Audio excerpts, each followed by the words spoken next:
Hello everyone, कैसे हैं सभी। आई होप सब अच्छे होंगे और अपनी अपनी पढ़ाई अच्छे से कर पा रहे होंगे। देखो यार, बीइंग अ हाउस वाइफ और मदर या फिर मतलब और भी जिम्मेदारी होती है। और लड़का हो या लड़की, सबके अलग अलग जिम्मेदारियां हैं। तो उसके बावजूद अगर हम कुछ करना चाहते हैं, अपने जीवन में कुछ बेहतर करना चाहते हैं, तो उसके लिए हमें बहुत सारी चीज़ों को छोड़ना पड़ता है। जैसे मुझसे बहुत सारे लोग पूछते हैं कि आप कैसे मैनेज करते हो फैमिली, पढ़ाई, कैसे क्या मतलब। तो ऐसे आसान तो किसी के लिए नहीं होता, लेकिन आपको अगर जुनून है कि आपको कुछ करना है, जो ज़िंदगी आप जी रहे हैं उससे बेहतर आप कुछ करना चाहते हैं, तो अपने आप सब मैनेज हो जाता है। और अगर आप अपने कंफर्ट जोन में रह के कुछ करना चाहते हैं, तो सीरियसली बता रही हूँ, जिस तरह से कंपटीशन बढ़ रहा है और एक एक सीट के लिए जो फाइट है, तो कभी नहीं कर पाएंगे।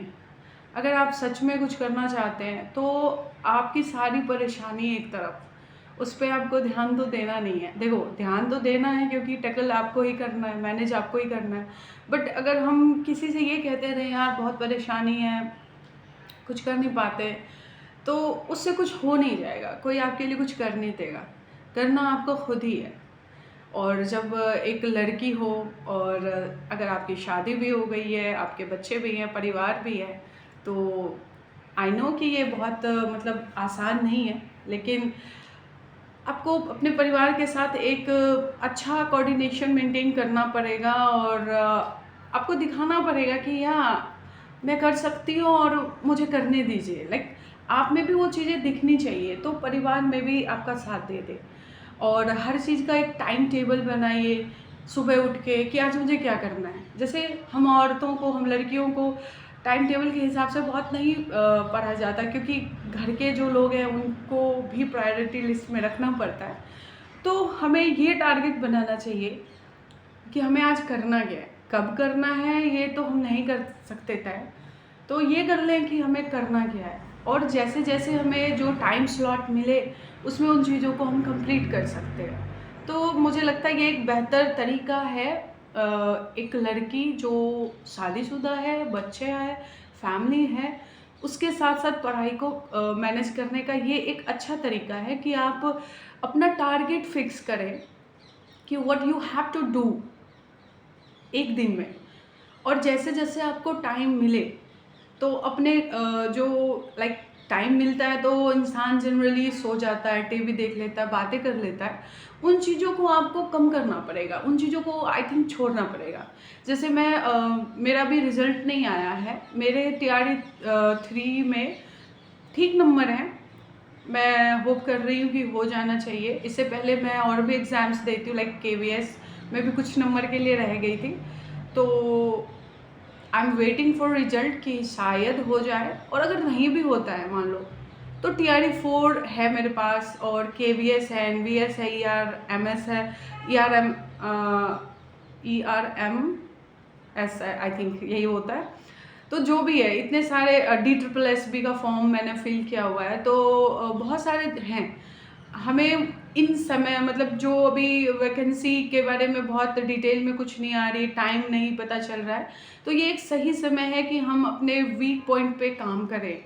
जैसे मेरा SST है, तो मैं NCERT रीड कर रही हूँ, अभी मैं वर्ल्ड हिस्ट्री पे फोकस कर रही हूँ। तो अगर हम इस समय को यूटिलाइज कर ले, तो जब एग्ज़ाम के डेट आ जाएंगे या फॉर्म फिलअप हो जाएगा, उसके बाद 1-2 महीने मिलते हैं, तो उस टाइम पे बहुत ज़्यादा प्रेशर फील होता है। तो ये एक बहुत अच्छा समय है जब हम शांति से अपनी पढ़ाई को अच्छा कर सकते हैं। और अगर लगातार करते रहे तो आई थिंक किसी से बेहतर ही करेंगे। मतलब अगर किसी चीज़ में हम अपना टाइम देते तो आउटपुट अच्छा ही आता है। तो इसीलिए सारे लड़कियों से कहना चाहूँगी कि मतलब मैंने अभी कुछ कुछ अचीव नहीं कर लिया है कि मैं आप लोगों को डायलॉग दे रही हूँ, बता रही हूँ, लेकिन बहुत सारी चीज़ें एक्सपीरियंस किया है, फील किया है, और सच बताऊँ तो मुझे बिलीव है कि मैं कर सकती हूँ और मुझे जॉब होगा, ऐसा मुझे लगता है। क्योंकि वो खुद पे बिलीव होना चाहिए, खुद पे काम करने से होता है वो बिलीव। तो इसलिए मैं सबसे कहूँगी कि यार अगर आप में थोड़ी सी भी है कि मुझे जॉब करना है और आपकी फैमिली आपको सपोर्ट कर रही है, तो इस टाइम को आप वेस्ट ना करें, क्योंकि एक बार जब टाइम बीत जाएगा ना तो वो कभी वापस नहीं आने वाला। और जब मैं देखती हूँ जिन लड़कियों को हो चुका है जॉब, उनका लाइफस्टाइल और उनके सारी चीज़ें, तो बहुत ज़्यादा इंस्पायरिंग होता है वो चीज़ें। तो उन चीज़ों को देखो कि यार यस, अगर मुझे होता है तो मैं ये सब कर सकती हूँ।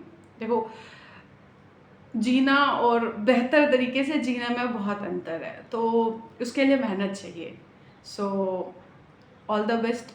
और गिव अप मत करो यार, अगर एज है, कर सकते हो तो पूरी कोशिश करो, क्योंकि क्या पता कब आपकी ज़िंदगी बदल जाए, किस अटेम्प्ट के बाद आपका लाइफ बदल जाए ये आप नहीं जानते। इसीलिए कभी भी हताश नहीं होना चाहिए इंसान को। देखो मुझे, भाई मैं नहीं हो रही, क्योंकि मेरा भी 30+ हो गया है और बहुत सारी चीज़ें होती हैं लड़कियों के जीवन में, आपकी शादी हो जाती है, वो नहीं कर पाई मैं अभी तक, लेकिन मुझे यकीन है कि मैं कर लूँगी, यकीन है। तो यकीन होना चाहिए और उस पे मेहनत होना चाहिए। So all the best. I hope कि TRE 3 में मेरा रिजल्ट आ जाए, और नहीं भी आएगा तो 4 है हमारे, मेरे पास बहुत सारे एग्ज़ाम हैं। I know I can do it. So thank you.